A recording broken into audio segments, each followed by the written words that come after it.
In this video, we have lots of people spinning out and heading to Narnia, and this chicane causes a lot of troubles as we head into a traffic jam.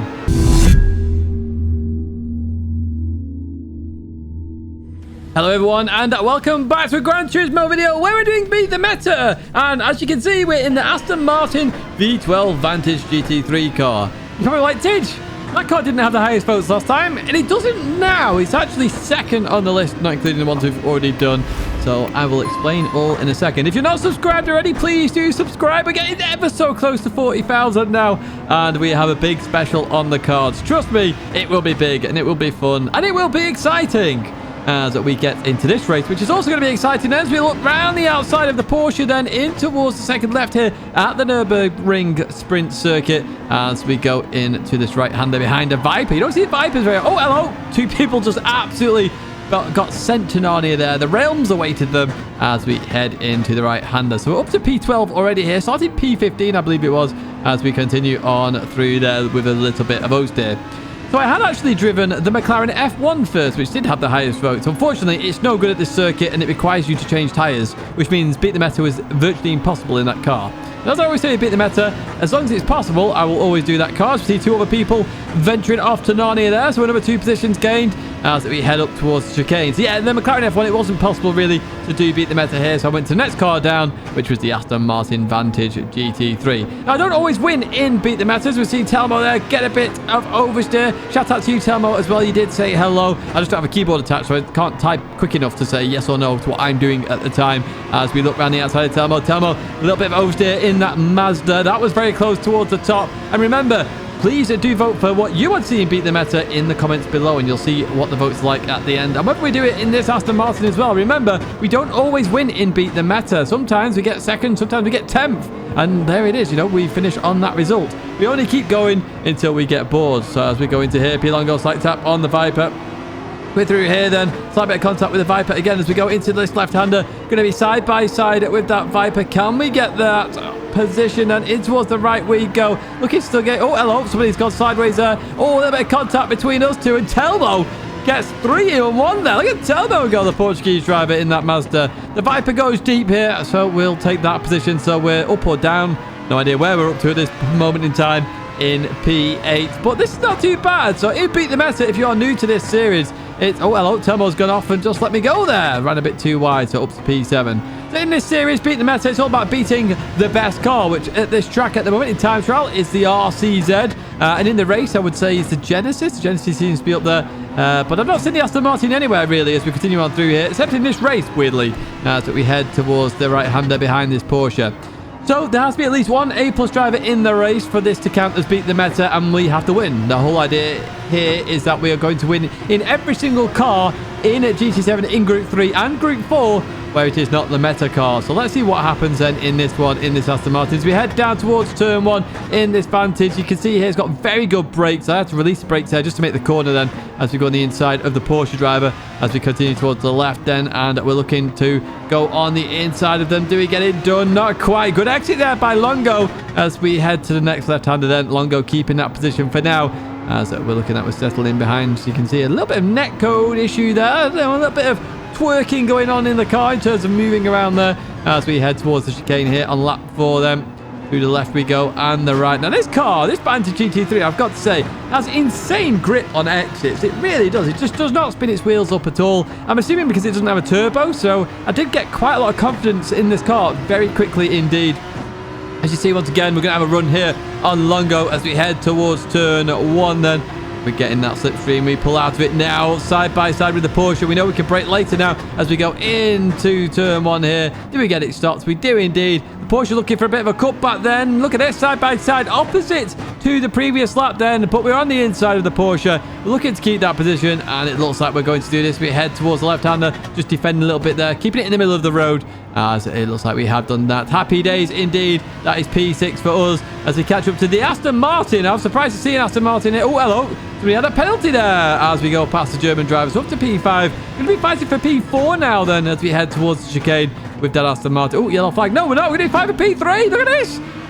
I mean, imagine if we did beat the meta in the first race. Now, that is going to be interesting as we go into this last corner then. The Aston goes defensive. We're going to get a better exit out of here. Oh, a bit of oversteer there from Aguirre then as we continue towards the line change. There's not a Koenigsegg in the game because I assume they would drive that straight away as we head towards turn 1 side-by-side drag race. Same car, same situation. Who's going to be braver on the brakes? I think we're equal on the brakes there, but I've got the inside line and we look to get it stopped. It's like tap, nothing major there. But we're up into P3. We're on the podium in our first race. It's going very well indeed in this beat the meta as we're going to advance a bit further on then. Lap number 10 is... Oh, hello, that Porsche was all over the place then as we go through here.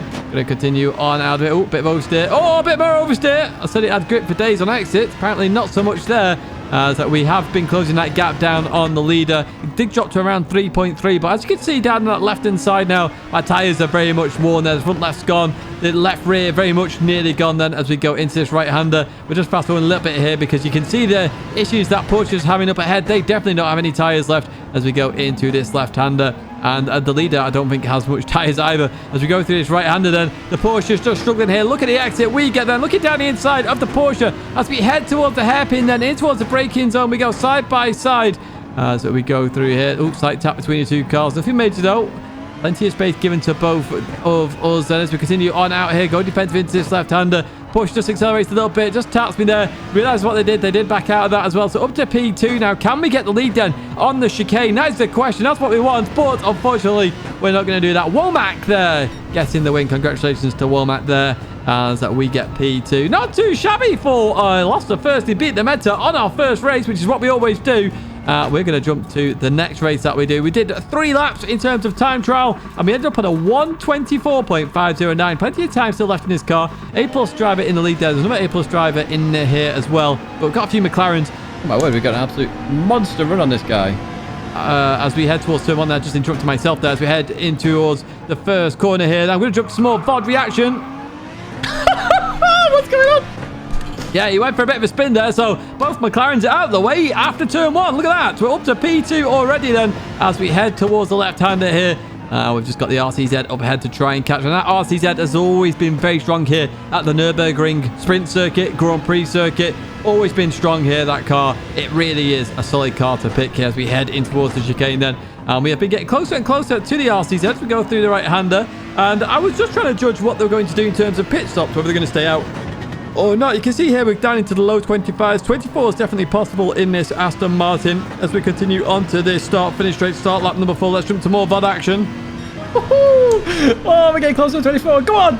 There you go. I'm getting excited about this now because we are getting closer to that 24 as we head into the braking zone. And this car's so good on the brakes. It really is. Brakes and corner exit is where the strengths of this car really, really do show.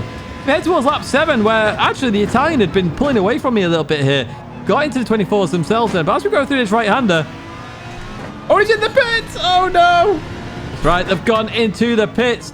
Into the pits they go. And we've got a huge gap behind, which can only mean one thing here, ladies and gentlemen. And one thing only.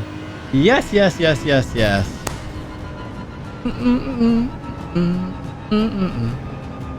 Oh, what night. Oh, what night. Yeah, I'll interrupt the singing now. We've done it. Beat the meta in 2 races. I believe that is a record that we've ever done that, which is unbelievable. So happy days indeed. I did have a busy weekend, to be fair. So this turned out a treat, really, here as we go to the Beat the Meta leaderboard then. This shows you what we've done, what we haven't done. So then the first 10 there, we've got first place. You can see the Aston Martin had 9 votes. At last time of counting, I must say, there are a few comments that have happened since that I do need to count up. Remember, I will always put love or the Tidgney logo on the comment when I've counted that vote, so do keep that in mind. We go to the next page then, and we've now got 20 cars that we've done Beat the Meta with now. 20 cars there, which is awesome, actually, when I think about it. So, obviously, previous week we did the AMG Mercedes GT3 Evo there. As we're going to go to the next page then, and we're going to see what's lurking on this next page. Which has the highest votes, which doesn't have the highest votes? That is the question. And you see there that Nissan GT-R GT500 still on 12 votes. McLaren F1 had 12 votes. I tried it out. It just wasn't possible here at Nürburgring. It does mean I will try it out next time for you at the next track we do. Honda NSX is up there as well, but that's if the McLaren remains there, of course, because you can vote which car you want to see next. If there's a car further down this list and you're like, no, Tidge, I want to see, for example, the BMW M3 GT. just type BMW M3 GT in the comments, and guess what? I will add that in terms of the votes, and then it will climb that leaderboard until I get to do Beat the Meta with it. Remember, I will always try Beat the Meta with the car with the highest votes, unless I've done it in the previous week. I mean, I'm going to skip a week where I have tried. That's why the Nissan wasn't even tried here, just because that way you're not seeing the same car every single week until we get close to the end, where we'll only have 1 or 2 cars, and then we really have to try and just hope for the best in some of these cars. I would say that McLaren F1 is going to be a hope for the best moment, as is the Peugeot Vision Gran Turismo car. So that is the leaderboard in a nutshell. There are 48 cars in Group 3. We've done 20 of them right now. I think we've done now 20. So we've got a long way to go on this journey. But if you want to follow this journey, do subscribe to the channel. The graphic is there to help you subscribe to this channel, and then you will be, well, appear in your subscription feed. That'd be great, because then you go, oh, Beat the Meta. Let's have a look. It's normally on a Sunday. Now, the previous week's Beat the Meta is there, where we did a double one, and car profiles. Obviously, there'll be a car profile with this car as well coming up. If you did enjoy it, I'll say do give it a like, and thank you once again for watching, and I hope to see you in a video live stream very soon.